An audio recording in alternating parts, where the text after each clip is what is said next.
Għawdex għandu jibqa' ħieles mit-torrijiet. Għal dan il-Prim Ministru Robert Abela b'mod kategoriku waqt intervista li kellu mal-ġurnalista Malta Daily Gabriel Mifsud. Fil-fatt hawn Dr. Abela qal li Għawdex hija gżira ta' villaġġi b'dokument miktub mill-Lawċin stess sabiex tiġi preservata l-identità ta' dawn il-villaġġi.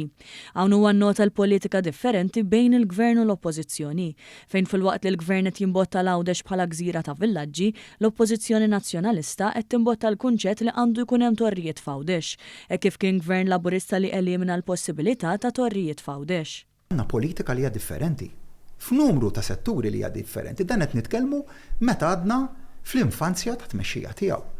Hemm distinzjonijiet fundamentali, ġifieri fuq Għawdex waħda minnhom minn gvern li qed jimbotta l qudiem Għawdex gżira ta' villaġġi, minn gvern li qed jimbotta l qudiem setturi li huma high value added ġewwa din il-gżira, żgur ma rridux dik il-gżira li tibqa' preżempju kif kienet taħt in-nazzjonalisti u għamilniha b'mod konkret għal xi ħadd illi qed jimbotta l qudiem il-kunċett li għandu jkun hemm it-torrijiet ġewwa Għawdex. Anzi, lura wara l-2013, Għawdex kien żona li fiha setgħu jsiru l-bini ta' torrijiet.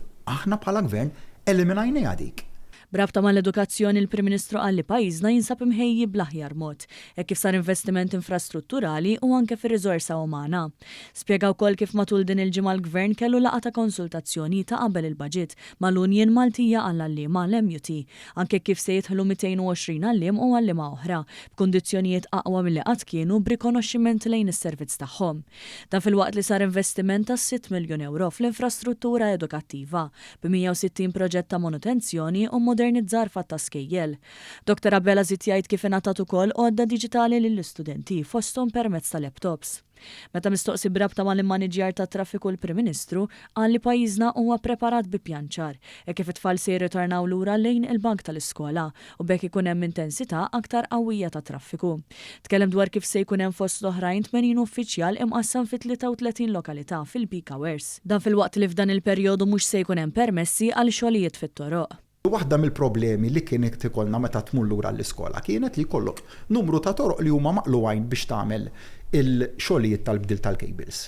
U allura dak innifishom kienu qed joħolqu iktar konġestjoni ta' traffiku. Darba rajna li ikollna priorità li isma' permessi tax-xogħlijiet tat-toroq f'dawn il-ġranet sensittivi jistennew u jistgħu jistennew. Għaliex issa l-xogħlijiet kritiċi saru jitkomplew imbagħad fil-bqija tas-sena. Il-Prim Ministru Robert Abela għamel elenku wkoll għall-investiment li sar fosthom permezz ta' trasport permezz tal-baħar, bastimenti suffiċjenti u bxejn għal kulħadd u berba proġetti infrastrutturali li jinsabu għaddejjin ix-xogħlijiet fuqhom.